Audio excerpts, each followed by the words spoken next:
Good morning. आप लोगों ने सारे क्वेश्चन कर लिए हैं? नहीं हुए?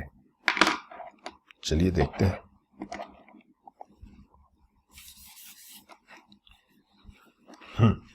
पहला क्वेश्चन ये था। पहला क्वेश्चन ये है, f x equal to this, right. हमें इसका पीरियड पता करना है। कोई बात नहीं, पता कर लेंगे, उसमें कौन सी बड़ी बात है। कैसे करेंगे? देखिए, ये फंक्शन है।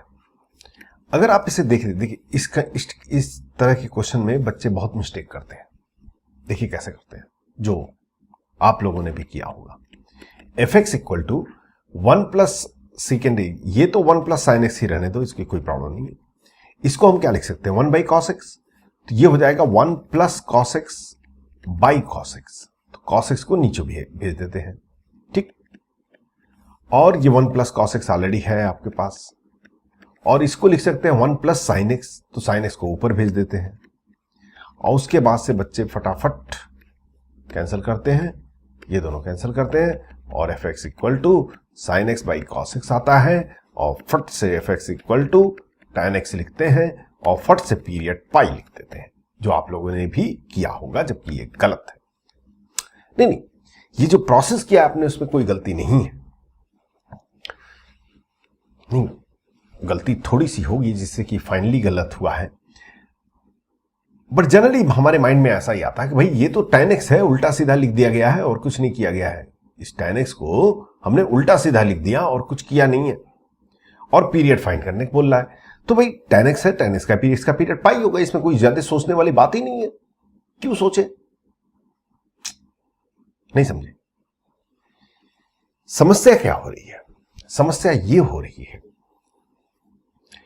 कि आपने 1 प्लस साइन एक्स को कैंसिल कर दिया बिना कुछ सोचे समझे, और 1 प्लस कॉस एक्स को भी कैंसिल कर दिया बिना कुछ सोचे समझे।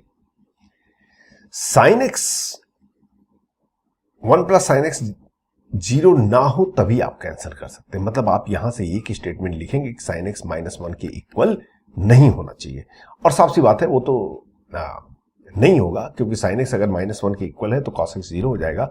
तो tan एक्स भी कहता है कि साइन एक्स -1 के इक्वल नहीं होगा, लेकिन cos x -1 के इक्वल हो सकता है। cos x -1 के इक्वल कब होगा? जब x इक्वल टू पाई होगा, या फिर 3 पाई होगा, या फिर 5 पाई होगा। बात समझ आ रही है? तो tan x पाई पे डिफाइन तो है, 3 पाई पे भी डिफाइन है। मतलब ये हुआ कि यहां से देखिए, जब भी कोई चीज कैंसिल करते हैं मैथमेटिक्स में, तो हमेशा ध्यान रखते हैं कि वो क्वांटिटी 0 नहीं होनी चाहिए। अगर वो क्वांटिटी 0 हो रही है तो इसका मतलब उसे कैंसिल नहीं कर सकते। अगर आपने कैंसिल किया है तो आपको कंडीशन लिखना पड़ेगा कि जो है ये सब कंडीशन, मतलब ये है कि ये फंक्शन tan x तभी होगा if x is not equal to n pi. x is not equal to n pi. बात समझ आ रही है? मतलब यह है कि x जो है n पाई के इक्वल नहीं हो, मतलब यह कि tan x 0 नहीं होना चाहिए। कुछ बात पढ़ रही है? हाँ। तो अगर आप tan x का ग्राफ देखें, tan x का ग्राफ तो कुछ यूं होता है। Please concentrate properly. ये tan x का ग्राफ, ये 0 है, ठीक है भाई, 0 हो गया, कोई प्रॉब्लम नहीं, 0 हमें कोई समस्या नहीं। बट जब दूसरा इसका स्लैब करते हैं तो tan x का ग्राफ बना रहा हूं, tan x का ये रहता है tan x का ग्राफ। लेकिन इस कंडीशन में x पाई के इक्वल नहीं होगा। मतलब यह है कि यहां पर तो ओपन आ जाएगा, यहां पे ओपन आ जाएगा। अब देखिए ये दोनों सेम नहीं है। अब अगला वाला जो होगा, अगले वाले में कोई प्रॉब्लम नहीं है, क्योंकि ये तो 2 पाई है, tan x 2 पाई हो सकता है, लेकिन उसके अगले वाले में फिर प्रॉब्लम आ जाएगा, उसके अगले वाले में फिर प्रॉब्लम, क्योंकि ये x 3 पाई होता है। कुछ लोग को तो पल्ले ही नहीं पड़ रहा है ये क्या हो रहा है। ग्राफ है भाई, ये ऐसे आ जाएगा। समझ रहे बात को? मतलब अब इसकी पीरियड पाई नहीं रही, अब इसकी पीरियड क्या हो गई, 2 पाई। तो इस फंक्शन का आंसर होगा कि पीरियड 2 पाई होगा। अगर आपने भी 2 पाई लिखा है तो कांग्रेचुलेशन, विथ प्रॉपर कंसेप्ट। ऐसे नहीं कि अच्छा साइन कॉस 2 पाई लिख दो, ऐसा नहीं, कुछ कुछ बात पल्ले पड़ी। हाँ भाई वैसे भी सोचिए कि एफ tan x क्या होता है, sin x by cos x। केवल साइन और कॉस है तो हम इसका पीरियड 2 पाई क्यों नहीं बोलते? क्योंकि cos x 0 नहीं हो सकता, इसीलिए टू डिफरेंट ग्राफ, मतलब ये tan x का ग्राफ इस टाइप से आता है और इसका पीरियड हम पाई बोलते हैं। लेकिन याद रखिए अब यहां पे एक और कंडीशन हो गया कि x not equal to n pi भी होना चाहिए, n पाई नहीं होना चाहिए। तो उसके बेस से जब आपने बनाया तो पूरी की पूरी सिचुएशन चेंज हो गई। तो इसका पीरियड कितना होगा? 2 पाई होगा। बात समझ आए? ये इस फंक्शन का ग्राफ है, मैंने इसको ग्राफ से किया है। कुछ कुछ समझ में आया? हाँ ठीक है भाई, समझ आ गया सर। दूसरा क्वेश्चन देखते।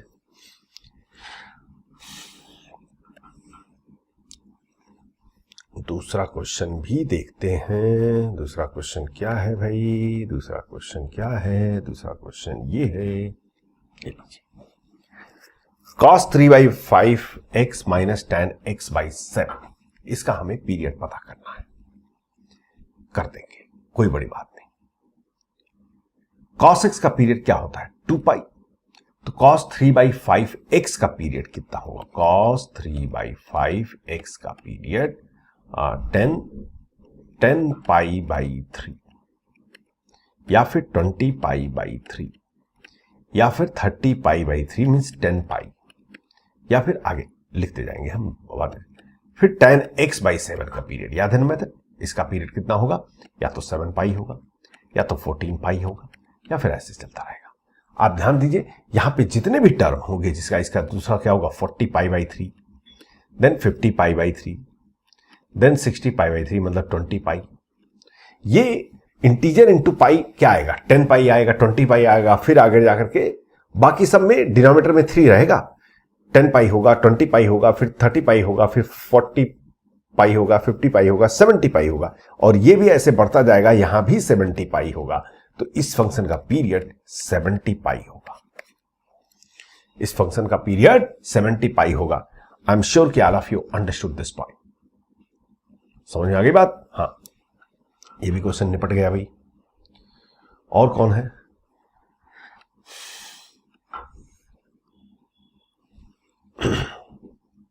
ये चलिए देखते हैं। n फैक्टोरियल है, cos pi x by n factorial minus cos pi x by n plus 1 factorial, right?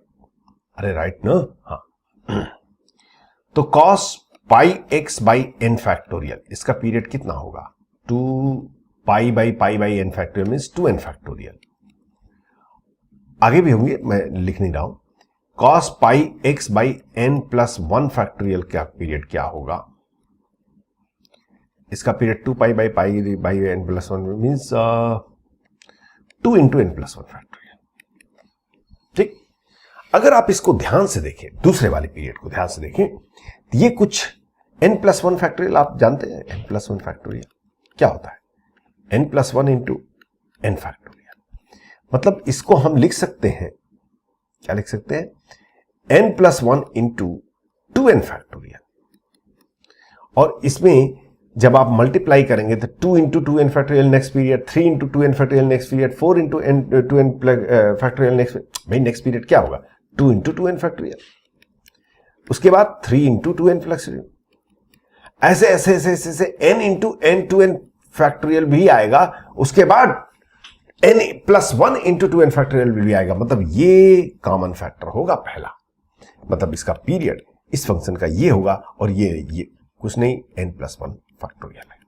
तो इसका पीरियड ये हो जाएगा। कुछ कुछ बात समझ में आ रही है? मेथड जो मैंने आपको पढ़ाया उसी को मैं यूज कर रहा हूं। ठीक है, चलिए आगे बढ़ते हैं। अगला क्या है भाई?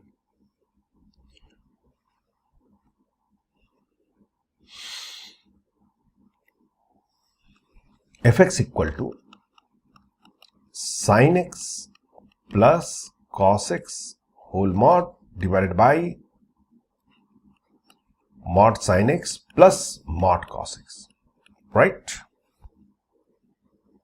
ये इसका पीरियड हमें पता करना है। आप देख रहे होंगे कुछ पे मॉड है कुछ पे मॉड नहीं है, तो क्या करते हैं हम पहले जो है चुपचाप क्वाड्रेंट मेथड फॉलो कर लेते हैं बिना किसी सोचे समझे। साइन एक्स कॉस एक्स बहुत पॉजिटिव होता है पहले क्वाड्रेंट में, तो ये तो पूरा mod sine x plus cos x हो जाएगा, ये भी साइन एक्स हो जाएगा, ये भी कॉस एक्स हो जाएगा, sine x plus cos x numerator में, डिनोमिनेटर में वैल्यू 1 आ जाएगी। जब सेकेंड क्वाड्रेंट में आते हैं तब थोड़ी सी समस्या होती है, थोड़ी सी, ज्यादा नहीं। यहां पे कॉस एक्स क्या है, निगेटिव है, मतलब sine x plus cos X, यहां माइनस मत लिख दीजिएगा, divide by sine X minus cos X. इसकी value plus sine x plus cos X भी हो सकता है, sine X minus cos X भी हो सकता है, मुझे नहीं पता क्योंकि वो डिपेंड करता है वैल्यू पे। चलिए तीसरे क्वाड्रेंट में आते हैं। तीसरे में आएंगे, साइन एक्स भी निगेटिव होता है, कॉस एक्स भी निगेटिव होता है, sine x plus cos X भी निगेटिव होगा, तो ये हो जाएगा minus of sine x plus cos x, ये हो जाएगा माइनस साइन एक्स, ये भी minus cos x, minus cancel हो जाएगा और 1 आ जाएगा। दूसरे क्वाड्रेंट में जब हम जाते हैं, ध्यान दीजिएगा, जब दूसरे क्वाड्रेंट में जाते हैं, फोर्थ क्वाड्रेंट में जाते हैं, तो साइन एक्स निगेटिव होता है, कॉस एक्स पॉजिटिव होता है। ठीक है भाई, sine x plus cos x divided by minus sine x plus cos x, या फिर आप यूं कहिए, थोड़ा अच्छा लिखते हैं, ये minus of sine X minus cos x हो जाएगा। ठीक, अगर आप ये देखें ये दोनों सेम चीज आ रहा है, लेकिन ये वैल्यू जब यहां पे ये पॉजिटिव होगी तो यहां ये निगेटिव होगी, जब यहां ये निगेटिव होगी तो यहां ये पॉजिटिव होगी, मतलब ये दोनों की अपोजिट नेचर होगा, क्योंकि यहां पे साइन एक्स पॉजिटिव है और कॉस एक्स निगेटिव है, यहां पे साइन एक्स निगेटिव है, कॉस एक्स पॉजिटिव है। तो मुझे नहीं मालूम वैल्यू क्या होगी, बट जब भी ये पॉजिटिव होगा तो ये निगेटिव होगा, जब ये निगेटिव होगा तो ये पॉजिटिव होगा, इसीलिए ये दोनों वैल्यू सेम हो जाएगी। मतलब ये है कि 1 रिपीट होना चाहिए और ये आपका रिपीट हो गया, मतलब इस फंक्शन का पीरियड पाई हो गया। कुछ बात पल्ले पड़ी आप लोग के? हेलो,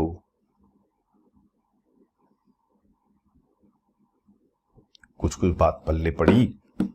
नहीं पड़ी? ठीक है भाई, चलिए आगे बढ़ते हैं। अगला क्वेश्चन क्या है भाई? ये रहा, ये तो बहुत छोटा क्वेश्चन है, चुन्नू मुन्नू मुन्नू चुन्नू। याद रखिए, ग्रेटेस्ट इंटीजर में ग्रेटेस्ट इंटीजर पीरियोडिक नहीं होता है, but fractional part of x periodic होता है। तो हम सबको क्या करेंगे कि फ्रैक्शनल पार्ट ऑफ एक्स में कन्वर्ट कर लेंगे, क्योंकि हमें फ्रैक्शनल पार्ट ऑफ एक्स का पीरियड पता है, जब उसका पीरियड कितना होता है, 1 होता है। तो f x equal to greatest integer x को मैं लिख सकता हूं x minus fractional part of x, plus इसको लिख सकता हूं x plus 1/3 minus fractional part of x plus 1/3, इसको लिख सकता हूं x plus 2/3 minus fractional part of x plus 2/3, और ये माइनस 3x प्लस 10 हो जाएगा। ठीक है, अब fx की वैल्यू लिख दीजिए, x plus x plus x 3x by by, am I right? तो दैट आपके पास पूरी कहानी ये आ गई कि 10 minus fractional part of x minus fractional part of x plus 1/3 minus fractional part of x plus 2/3। याद रखिए, कांस्टेंट तो कांस्टेंट का कोई प्रॉब्लम ही नहीं है। जैसे अगर आपसे कोई पूछे, ध्यान दीजिए जरा, अगर आपसे कोई पूछे कि बताओ भाई cos x/2 का पीरियड और प्लस साइन इसका पीरियड क्या होगा, तो आप इसका पीरियड लिखेंगे, फिर इसका पीरियड लिखेंगे एक लाइन में, और फिर देखेंगे कॉमन पीरियड क्या है। ठीक है, लेकिन अगर मैं cos x बाय ये बाजाला इसकी वैल्यू, इसकी जगह मैं सिर्फ 10 लिख देता हूं, तो ध्यान दीजिए, अब हम इसका पीरियड नहीं लिखेंगे, 10 का तो सब कुछ है, जितने पॉजिटिव रियल नंबर सब उसके पीरियड है, तो साइन एक्स का पीरियड लिखेंगे और वो 2π पहला होता है, और 2π यहां भी होगा, 2π इसका भी पीरियड 2π होता है, constant function periodic with every positive real number, right? तो ये क्या हो जाएगा, 2π ही पीरियड है। मतलब ये है कि अगर कहीं पे कांस्टेंट ऐड या सब्ट्रैक्ट है तो हम उसको इग्नोर कर देंगे, क्योंकि वैसे भी आप कह सकते हैं, पहली प्रॉपर्टी के जो टाइप 1 बताया था कि किसी भी फंक्शन में कोई कांस्टेंट ऐड करने से उसके पीरियोडिसिटी पे डिपेंड नहीं करता है। मतलब ये है कि fx 10 minus this quantity period will be same as like this, जो इसका पीरियड होगा। जरा ध्यान दीजिए, माइनस अगर आप कहें तो आपको मैं कॉमन ले लूं, थोड़ा अच्छा दिखेगा, गंदा दिख रहा है। हाँ, तो आप याद कीजिए 10 माइनस एफ एक्स का पीरियड वही होगा जो एफ एक्स का पीरियड होगा, क्योंकि कांस्टेंट ऐड करने से या सब्ट्रैक्ट करने से पीरियोडिसिटी पे कोई फर्क नहीं पड़ता है।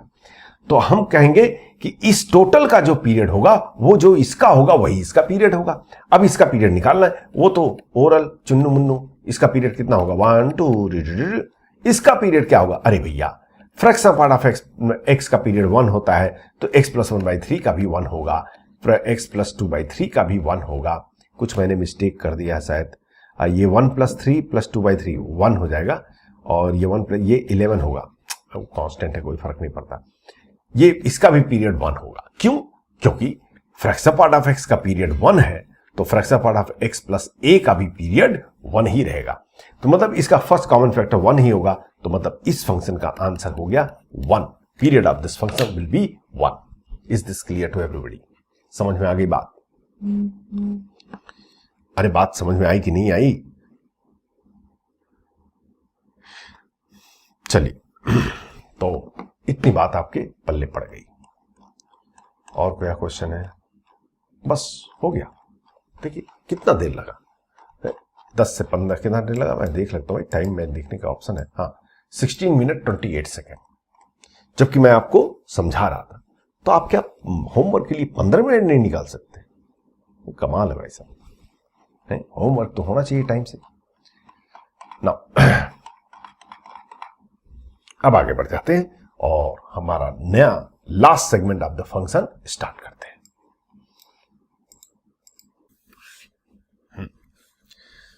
तो अब अगला चैप्टर हम पढ़ते हैं, मतलब फंक्शन में last point of the function, function as relation. बहुत ही इंपॉर्टेंट सेगमेंट है, function as a relation. Actually ये फंक्शन का स्टार्टिंग है, इसको फंक्शन यहां से स्टार्ट करना चाहिए, बट यहां मैं थोड़ा सा उल्टा चलता हूं, मैं इसको लास्ट में पढ़ाता हूं। वो आपको समझ में आ जाएगा कि मैं क्यों लास्ट में पढ़ाता हूं, जरूरी है लास्ट में पढ़ा। Function as a relation. अभी तक हम जब भी फंक्शन लिखते थे तो सिंपली हम क्या करते थे कि एफ एक्स इक्वल टू जो भी है फंक्शन का एक्सप्रेशन दिया है, sine x x plus 1 root x, कुछ भी ये लिख देते थे और कुछ भी कंडीशंस नहीं लिखते। एक्चुअली ये करेक्ट वे नहीं है लिखने का। फंक्शन जो लिखा जाता है वो यूं लिखा जाता है, this is the way of notation of the function. ये इसको इस टाइप से लिखते हैं किसी भी फंक्शन को अगर आपको रिप्रेजेंट करना होता है तो। इस ए को हम बोलते हैं डोमेन। क्या बोलते हैं? डोमेन। अरे वही डोमेन जो आपने फाइंड किया है अभी तक। और बी को क्या बोलते हैं? हेलो, बी को क्या बोलते हैं? कुछ लोग बोल रहे हैं बी को क्या बोलते हैं? बी को बी बोलते हैं, बी फॉर बैट और कैट, जो भी कहिए। ये क्या हो रहा है भाई? मैं बना कुछ और रहा हूं, बन कुछ और रहा है। बी, बी को क्या बोलते हैं? नहीं, रेंज नहीं बोलते, कोडोमेन। इसको क्या बोलते हैं? कोडोमेन। ठीक है, किसी भी फंक्शन का रिप्रेजेंटेशन ये होता है, यहां पे इसको डोमेन बोलते हैं और इसको कोडोमेन बोलते हैं। इसकी एक्चुअली इसकी शुरुआत जो होता है वो सेट थ्योरी से होता है। अगर आपने पढ़ा ही होगा, इसमें कौन सी बड़ी बात है। सेट थ्योरी से होता है, जिसमें है 2 अंडे होते हैं, याद है ना? हाँ, ऐसे एक इधर रहता है, फिर एक इधर रहता है, और यहाँ पे कुछ पॉइंट होते हैं, यहाँ कुछ पॉइंट होते हैं, और ये यहाँ से यहाँ लिंकिंग होता है। ठीक है, तो इसको हम क्या कहते हैं? रिलेशन। इसे क्या कहते हैं? रिलेशन। इसमें मैं नहीं जा रहा हूं क्योंकि ये सेगमेंट अभी हम यहां नहीं पढ़ रहे हैं, हम तो सिर्फ फंक्शन को रिलेशन की तरह रिप्रेजेंट करने की सीख रहे हैं। यहां पे ये चीज जो होता है, ये यही इसके जितने एलिमेंट होते हैं उसको कहते हैं एलिमेंट ऑफ डोमेन, उसे हम ए से रिप्रेजेंट करते हैं, और इसे हम कहते हैं एलिमेंट ऑफ कोडोमेन, उसे हम बी से रिप्रेजेंट करते हैं। ठीक है, ये इसका रिप्रेजेंटेशन होता है।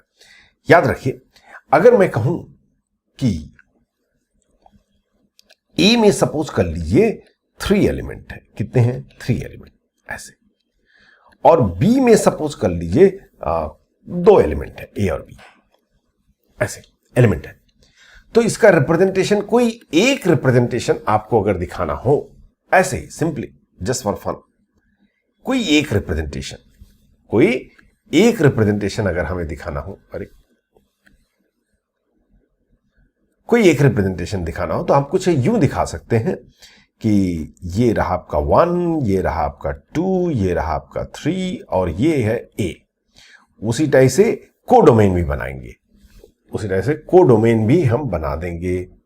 और कोडोमेन में केवल 2 एलिमेंट है, A और B। ठीक, हमारा मैपिंग कहां से कहां हो रहा है, A से B।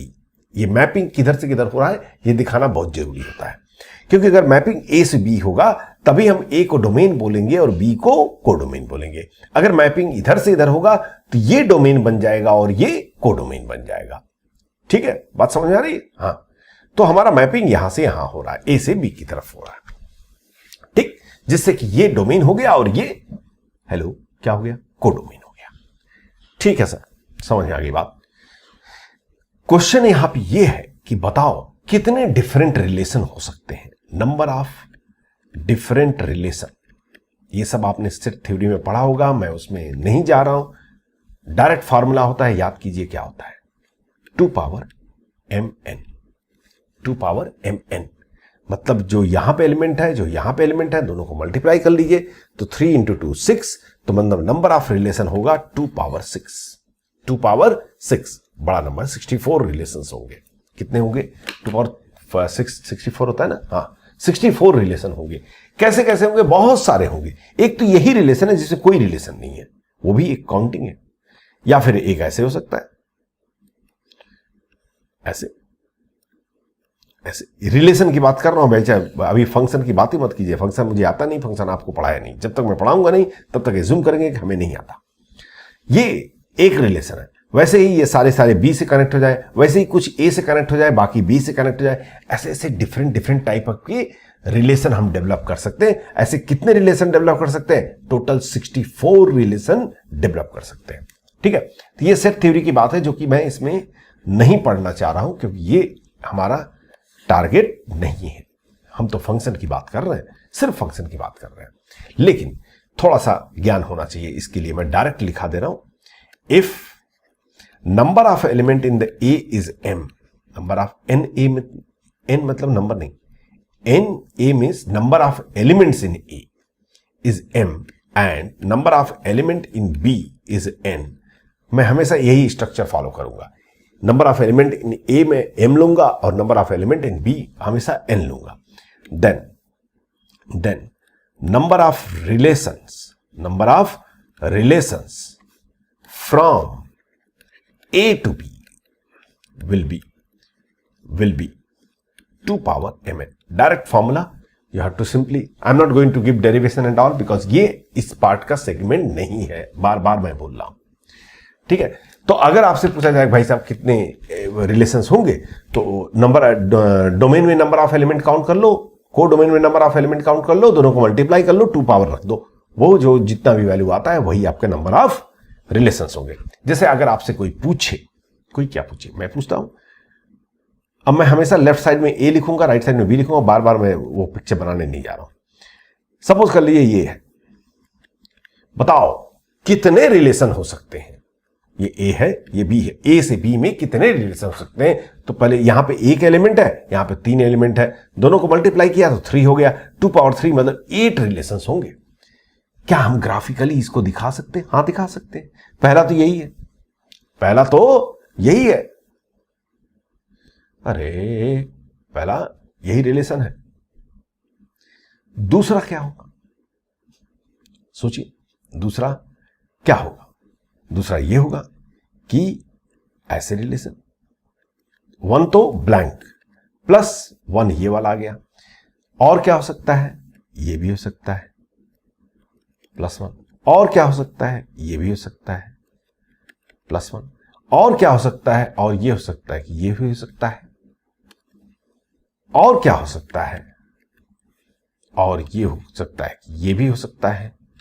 कुछ कुछ बात समझ में आ रही होगी आपको। कितने हो गए, कितने हो गए, 6 हो गए। और क्या हो सकता है, देखते हैं, और क्या हो सकता है, और ये हो सकता है, 7 हो गए। और क्या हो सकता है, ये हो सकता है, ऐसे टोटल 8 रिलेशंस हो गए आपके।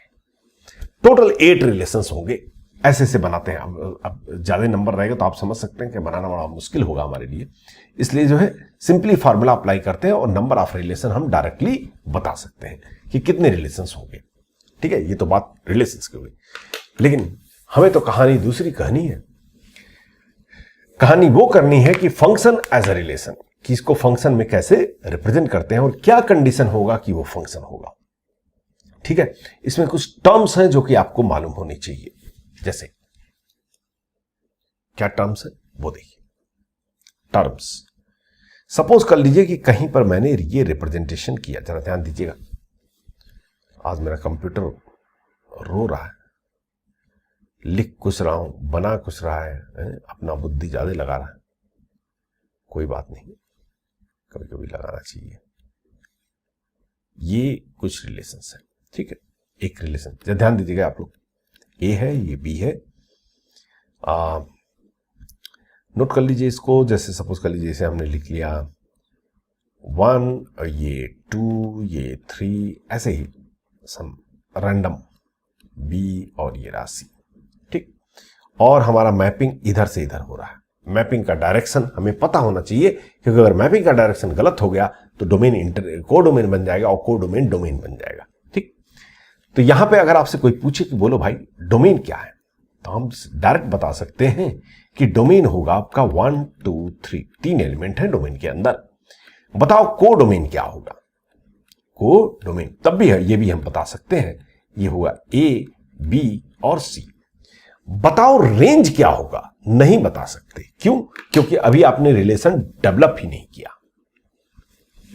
ध्यान दीजिएगा, अभी आपने रिलेशन डेवलप नहीं किया, मतलब फंक्शन को डिफाइन, इसे बहुत सारे फंक्शन बहुत सारे रिलेशन बन सकते हैं। आप बता भी सकते हैं 2 पावर 9 रिलेशंस बनेंगे, बड़ा नंबर होता है। तो हम कैसे रेंज बता सकते हैं, क्योंकि सबकी अपनी अपनी रेंज होगी। रेंज क्या होता है उसको समझने से पहले थोड़ा सी इसमें टर्म्स है जो कि आपको मालूम होना चाहिए। ये जो एलिमेंट्स हैं, ये जब किसी से रिलेशन बनाते हैं, जैसे सपोज कर लीजिए मैंने ऐसे बना दिया, 1 को इसके साथ, 2 को सी के साथ, ठीक, ऐसे बस इतने ही रिलेशन बने हैं। तो जो एलिमेंट का रिलेशन किसी के साथ है, किसी के साथ संबंध है, तो हम कहेंगे ये सारे जो रिलेशन बने हैं ये जो है एलिमेंट ऑफ रेंज होंगे। एक और बना देता हूं, थोड़ा सा अच्छा लगेगा। ये ध्यान दीजिएगा जरा, इसमें कोडोमेन में ए और सी किसी के एलिमेंट है, मतलब किसी के साथ रिलेशन है। जो ये पॉइंट्स होते हैं जिसके रिलेशन बने, इसको हम बोलते हैं प्री इमेज। क्या बोलते हैं? Pre image. टर्मोलॉजी है, जरा पता होना चाहिए। और जिसका रिलेशन बना हुआ है उसको हम बोलते हैं image. Means A having pre image, B does not have pre image, C having pre image. Are you getting my point? Those image means set of elements of image is called as the range. अगर आपसे कोई पूछे कि range क्या होगा तो सिर्फ ए और बी होगा। क्यों? सॉरी, बी नहीं बना है ना, बी का रिलेशन थोड़ी है, सी, ए एंड सी होगा। क्यों? क्योंकि बी का तो कोई प्री इमेज है ही नहीं। तो इस पार्टिकुलर रिलेशन में याद रखिए, ये 2 पावर 9 में से मैंने एक रिलेशन को निकाला है।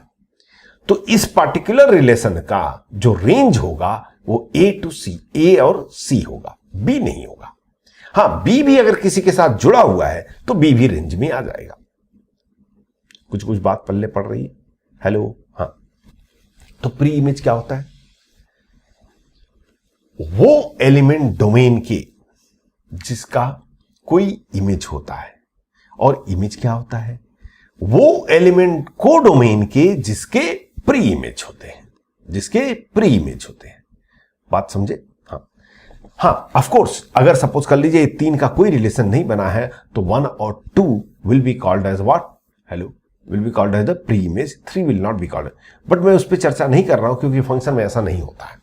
ठीक है, फंक्शन में सबके रिलेशन मतलब सबका लिंक होना चाहिए। आगे समझ में आएंगे आप। कुछ कुछ बात पढ़ने पड़ रही है।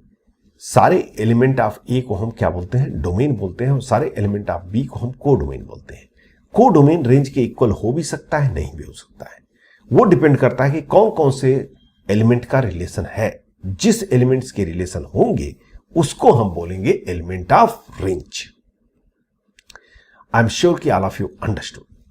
अगर आपसे कोई पूछे, ये नोट कर लिया आप लोगों ने, अगर नोट नहीं किया पॉज करके नोट कीजिए फटाफट। हाँ, अगर मैं आपको एक पिक्चर दिखाता हूं, ध्यान दीजिएगा, मतलब पिक्चर नहीं, मूवी नहीं भाई साहब, मैथमेटिक्स का पिक्चर दिखाता हूं।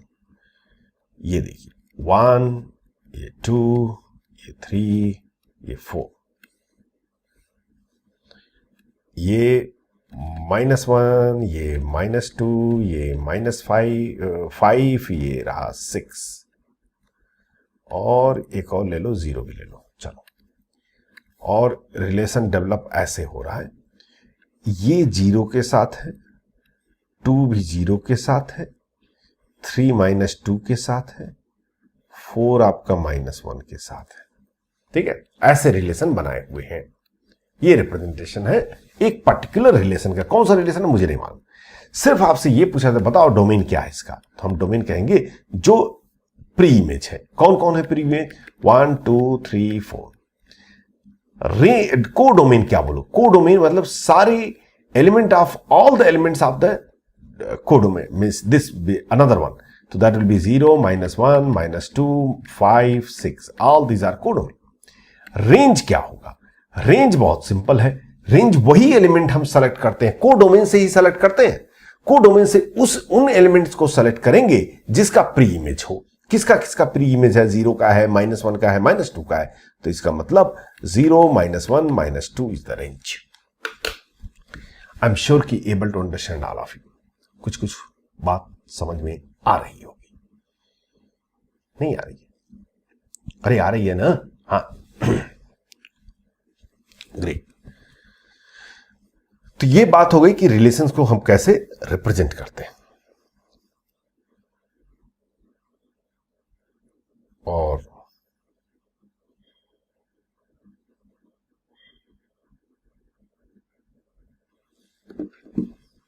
इससे आगे चीजें लेके चलते हैं हम।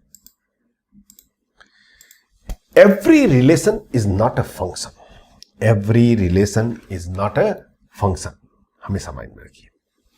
तो अब हमारा मेन चीज स्टार्ट हो रहा है। ये तो मैंने पीछे का बैकग्राउंड दिया था आपको। कंडीशन, हेडिंग दीजिए आप लोग, condition for which a relation is a function, condition for which a relation is a function। दो कंडीशन सेटिस्फाई होना चाहिए। कौन कौन, देखिए, every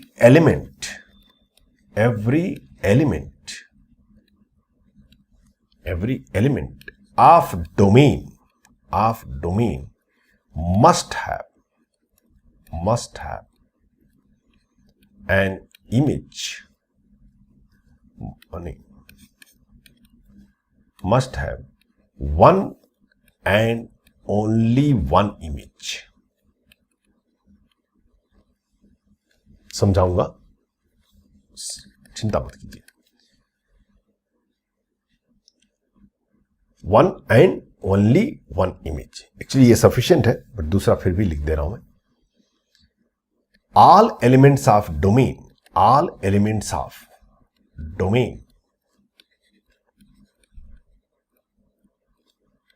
must have image, ये दो कंडीशन सेटिस्फाई होना चाहिए किसी भी रिलेशन को फंक्शन बनने के लिए। अगर आप ये चाहते हैं कि ये रिलेशन जो है फंक्शन हो, तो ये दो कंडीशन सेटिस्फाई होना चाहिए। क्या कंडीशन? पहला तो यह है कि every element of domain must have one and only one image. मतलब यह है कि यहां से जो रिलेशन मतलब एक रे निकाल रहे हैं हम लोग, तो एक ही रे जाना चाहिए, एक से अधिक नहीं। मतलब ऐसा नहीं होना चाहिए किसी भी एलिमेंट, डोमेन के एलिमेंट का एक से अधिक इमेज नहीं होना चाहिए, एक ही इमेज होना चाहिए, एक ही इमेज होना चाहिए। तो ये जो है फंक्शन के कंडीशन को सेटिस्फाई नहीं करता है। ठीक। दूसरा चीज ये है कि जितने भी एलिमेंट हो सबके इमेज होने चाहिए, सबके इमेज होने चाहिए, सबके भी। हाँ, ऐसा हो सकता है कि दो एलिमेंट के सेम इमेज हो, इसमें कोई प्रॉब्लम नहीं है, दो एलिमेंट के सेम इमेज में कोई प्रॉब्लम नहीं है, बट ऐसा नहीं होना चाहिए कि एक एलिमेंट छूट जाए। यहां पे कोई एलिमेंट छूटना नहीं चाहिए डोमेन के अंदर, सारे एलिमेंट को जो है इमेज होना चाहिए। इसीलिए मैंने बोला है कि डोमेन क्या होता है, सेट ए के जितने भी एलिमेंट्स हैं उसको डोमेन बोलते हैं। क्यों? क्योंकि वहां पे कुछ छूटता ही नहीं है। वैसे कायदा से देखा जाए तो डोमेन वो सेट होता है ए का, वो element, set of that elements in A which is having image. But generally function में क्या होता है कि कोई भी एलिमेंट छूटेगा नहीं, सबका इमेज रहेगा, सबका इमेज रहेगा, तो वो फंक्शन तभी कंडीशन सेटिस्फाई होता है। बात समझ आई? हाँ। अरे बात पल्ले पड़ी भाई। अब आपकी बारी, फटाफट बताइए, पिक्चर देखिए और आंसर बताइए। मैं छोटा 2 ही 3 ले रहा हूं, बट याद रखिएगा कुछ भी ज्यादा हो सकते हैं। आपको बताना है कि ये फंक्शन है कि नहीं है। बताइए, यहां से यहां ये फंक्शन है कि नहीं है। देखते हैं। पहला condition, every element of domain must have one and only one image. इसका कौन इमेज है? सपोज कर लो इसका नाम मैंने ए रख दिया, इसका एलिमेंट इमेज ए, इसका इमेज ए, इसका इमेज ए, सबके एक ही इमेज है। ठीक। कोई भी element, all element domain must have the image, सारे एलिमेंट का इमेज है, मतलब ये फंक्शन है, ये फंक्शन है। ठीक है सर, और दिखाइए सर। देखते हैं सर, एक डाउट, यहां पर तो ये छूट गए, यहां छूट सकते हैं। कोडोमेन में एलिमेंट छूट जाए कोई प्रॉब्लम नहीं, बट डोमेन के अंदर एलिमेंट छूटना नहीं चाहिए। ध्यान दीजिएगा। ये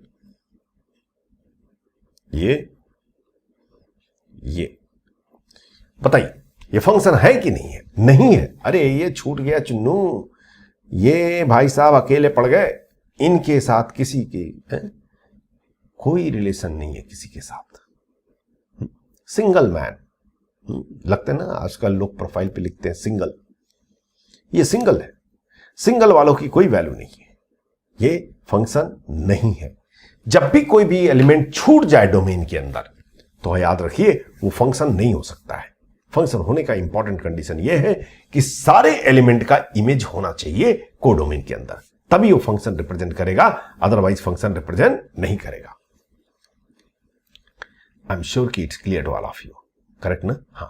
और देखिए, क्वेश्चन तो इतने बना सकता हूं कि सोचना भी मुश्किल। ये देखिए, अच्छा लगेगा, अच्छे अच्छे क्वेश्चन कराऊंगा, चिंता मत करो।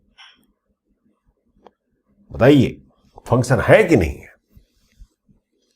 सारे एलिमेंट का इमेज है, बट एक गड़बड़ है, इसका तो एक ही इमेज है, लेकिन इसके 2 इमेज है, ये भी इमेज है और ये भी इमेज है। तो किसी भी एलिमेंट के, डोमेन के एलिमेंट का एक से अधिक इमेज नहीं होना चाहिए, मतलब साफ सी बात है, ये फंक्शन नहीं है, ये फंक्शन नहीं है।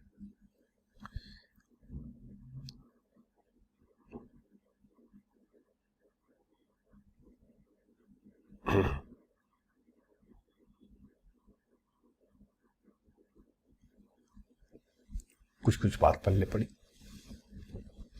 अरे बात समझ में आया? हाँ। चलिए, तो ये पॉइंट, कोई भी रिलेशन फंक्शन कब होगा, इसका कंडीशन मेरे ख्याल से सब लोग को क्लियर हो गया, उसमें कोई डाउट नहीं है। अब इसको थोड़ा और आगे बढ़ जाते हैं और यहां से कुछ पॉइंट डेवलप करते हैं। सपोज कर लीजिए कि आपके पास ऐसे कुछ रिलेशन दिया है, ये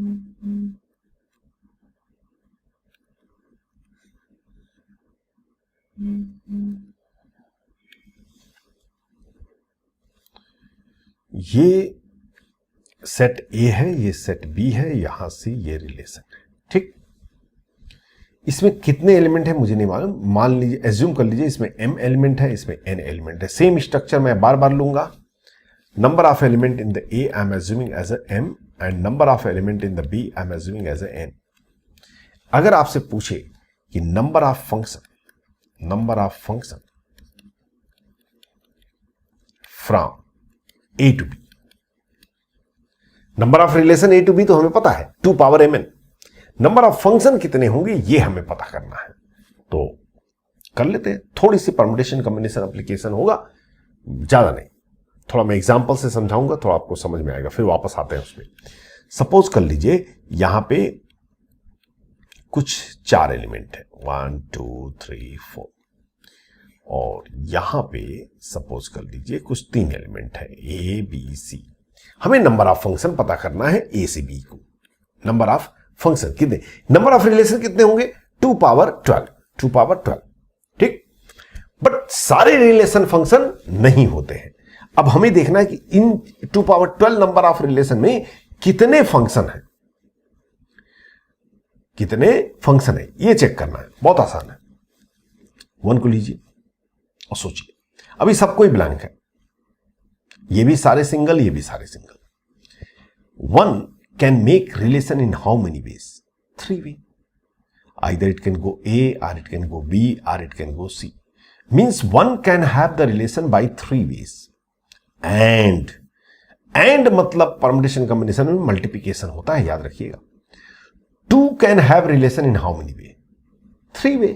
Because हो सकता है कि 1 A के साथ गया हो, तो 2 भी A के साथ जा सकता है, इसमें कोई समस्या नहीं है।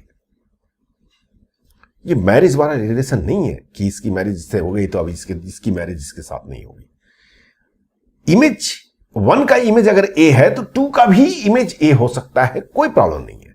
तो अगर 1 3 वे से जा सकता है तो 2 कितने वे से जाएगा, ये भी 3 वे से जाएगा भाई साहब। 3 कितने वे से जाएगा, ये भी 3 वे से जाएगा। 4 कितने वे से जाएगा, ये भी 3 वे से जाएगा। मतलब आंसर होगा 3 पावर 4। आंसर होगा 3 पावर 4। मतलब 2 पावर 12 नंबर ऑफ रिलेशन में 3 पावर 4 मीन्स कितना, only 81 are the function, rest are the only relation, not a function. कुछ खोपड़ी में बात जा रही है। हाँ, अरे बात समझ में आई। तो इसी को अगर हम जनरलाइज करते हैं, इसे हम जनरलाइज करने की कोशिश करें तो कैसे होगा जरा देखिए। अगर यहां पे पहले वाले में आपके पास कितने हो, m हो,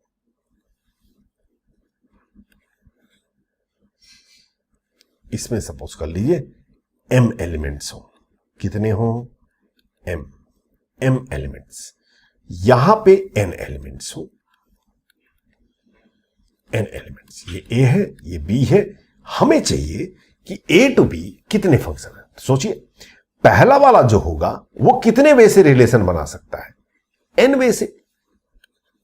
एंड दूसरा वाला इसका कितने वे से, एन वे से। एंड तीसरा वाला एन वे से, एंड एन वे से, dot dot dot, and N way से। ये कितनी बार है, एम टाइम्स है भाई। पहला दूसरा कितनी बार करना पड़ेगा, एम बार करना पड़ेगा ना। तो ये एम नंबर आप टाइम्स हम मल्टीप्लाई कर रहे हैं, तो इसकी वैल्यू क्या हो जाएगी, n into n into n into m times, तो n power m, n power m। ये होता है स्टैंडर्ड रूल। इसको यहां नोट कर लेते हैं। Number of function from a to b will be n power m। ये हमें कंफ्यूजन देता है कभी कभी, तो उसको शॉर्ट फॉर्म में मैं लिखने का तरीका बता रहा हूं आपको। आप ऐसे याद कीजिए, codomain power domain, simple. Codomain power domain, number of relation 2 power codomain into domain, number of function codomain power domain. कुछ बात पल्ले पड़ गई, अरे समझ में आया ना। Number of relation 2 power codomain into domain, तो number of function is what? Codomain power domain. ठीक, हाँ, अब फटाफट किसी का भी हम आंसर निकाल सकते हो, उसमें कोई समस्या नहीं होगी। ये प्रूफ समझ में आया ना आप लोग को? अगर परम्यूटेशन कॉम्बिनेशन आपने नहीं पढ़ा है तो थोड़ा सा ऊपर से जाएगा भाई साहब, बट अगर आपने परम्यूटेशन कॉम्बिनेशन पढ़ा थी तो बस छोटी सी चीज है। तो नंबर ऑफ फंक्शन कितना हुआ? को डोमेन पावर डोमेन।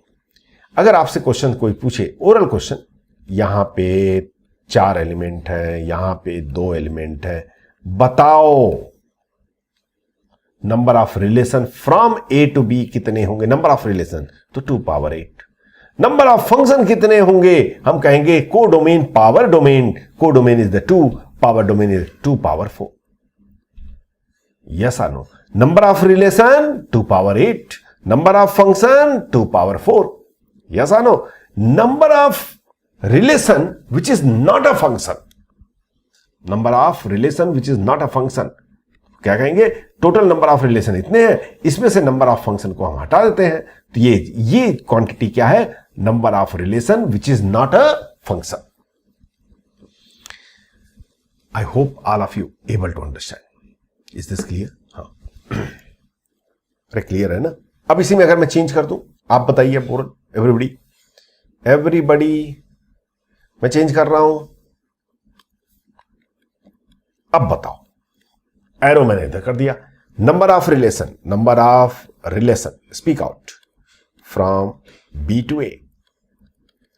भाई नंबर ऑफ रिलेशन पे कोई फर्क नहीं पड़ेगा, वो तो 2 पावर नंबर डोमेन इंटू को डोमेन। अब डोमेन 2 हो गया और को डोमेन 4 हो गया, तो विल से 2 पावर 8 स्टिल।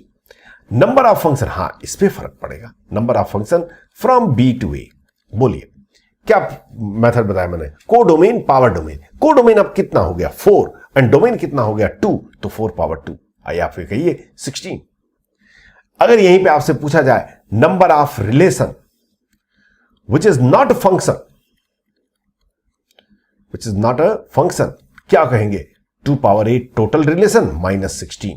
ये इतने रिलेशन ऐसे होंगे जो कि फंक्शन नहीं होगा।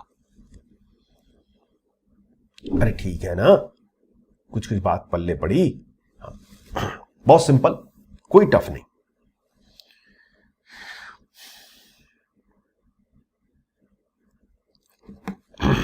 नोट करना, नोट कीजिए फटाफट, पॉज करके नोट कीजिए क्योंकि मैं चेंज करने आ रहा हूं।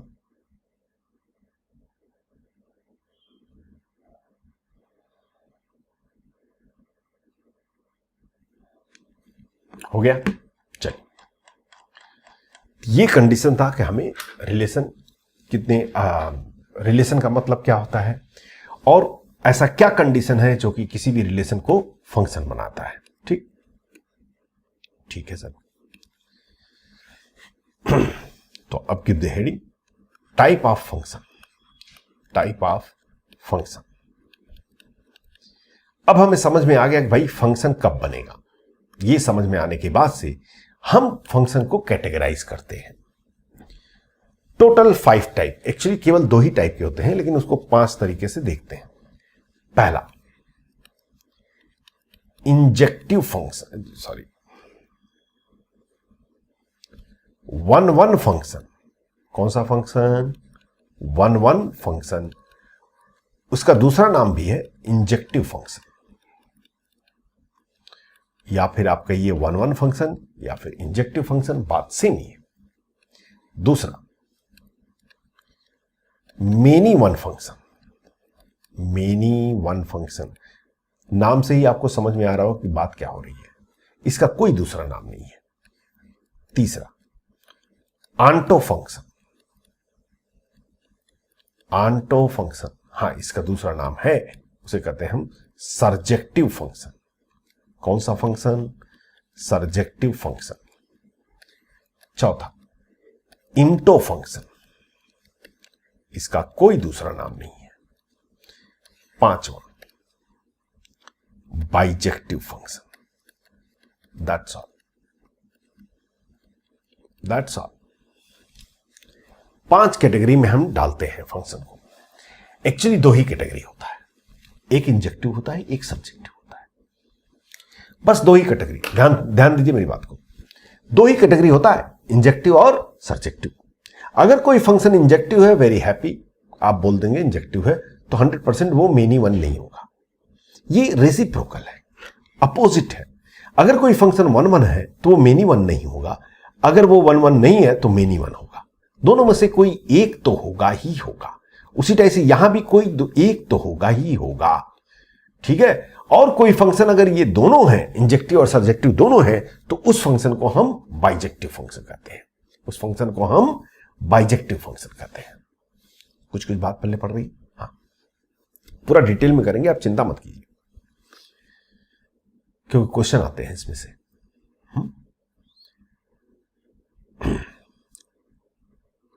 ठीक है, हाँ, तो कुछ छोटे छोटे पॉइंट नोट कर लीजिए। इफ नहीं, ऐसे नहीं, sorry, every function will B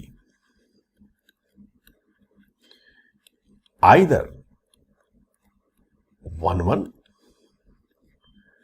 or many one. Every function will be either 1 1 or many one. It's impossible that कि फंक्शन ना ही 1 1 हो या ना ही many one हो, दोनों में से कोई एक तो होगा ही होगा।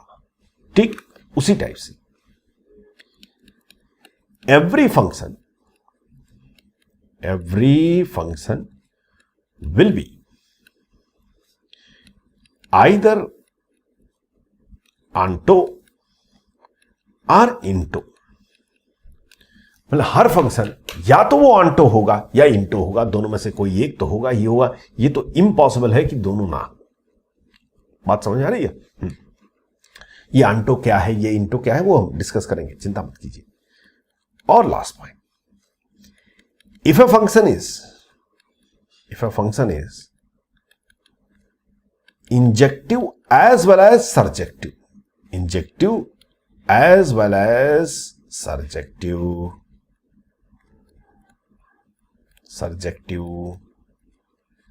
called as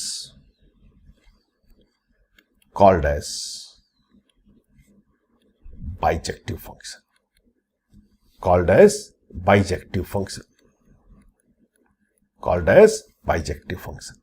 मतलब बाइजेक्टिव फंक्शन क्या है? कोई नया नहीं है भाई, या तो फंक्शन इंजेक्टिव होगा या मेनी वन होगा, या फंक्शन सर्जेक्टिव होगा या इंटो होगा, ये तो कैटेगरी है। तो ऐसा भी चांस हो सकता है कि एक फंक्शन इंजेक्टिव भी हो और सर्जेक्टिव भी हो, दोनों हो सकते हैं। अगर ये दोनों हुए तो उसी फंक्शन को हम बोलते हैं बाइजेक्टिव फंक्शन। तो सर सेपरेटली क्यों पढ़ रहे हैं? क्योंकि बाइजेक्टिव फंक्शन ही होता है वो जो कि फंक्शन को इनवर्स निकालता है। किसी फंक्शन का इनवर्स तभी एग्जिस्ट करेगा जब वो बाइजेक्टिव फंक्शन होगा, इसलिए हम उसको सेपरेट पढ़ते हैं, अदरवाइज कोई बड़ी चीज नहीं है। ठीक, तो इसके कैटेगरी के ऊपर हम डिस्कस करेंगे अगले क्लास में। और इस क्लास में आपका होमवर्क कोई होमवर्क नहीं है, एक टास्क है। टास्क क्या है कि आप लोग 2 चीज ठीक से पढ़ के आएंगे। पहला बात तो डिफरेंशिएशन। क्या चीज? डिफरेंशिएशन, मतलब आपको डिफरेंशिएशन करने आना चाहिए, केवल डिफरेंस। और दूसरा पीएनसी, परम्यूटेशन कॉम्बिनेशन, थोड़ा सा रिवाइज कर लेंगे। मुझे जेई लेवल का नहीं चाहिए, मुझे सिर्फ एनसीईआरटी लेवल का पीएनसी आपको रिवाइज होना चाहिए, पढ़ के आएंगे। ये 2 चीजें थोड़ा यूज होगा यार। अगर आप ये नहीं जानेंगे तो थोड़ा डिफिकल्टी होगी अंडरस्टैंडिंग में, और कोई प्रॉब्लम नहीं है। ठीक है, तो अब हम लोग, तो यही आपका होमवर्क है, यही आपको फिनिश करना है, यही आपको रिवाइज करना है अगली क्लास अटेंड करने से पहले। ठीक है, तो next class will continue. Okay, thank you very much.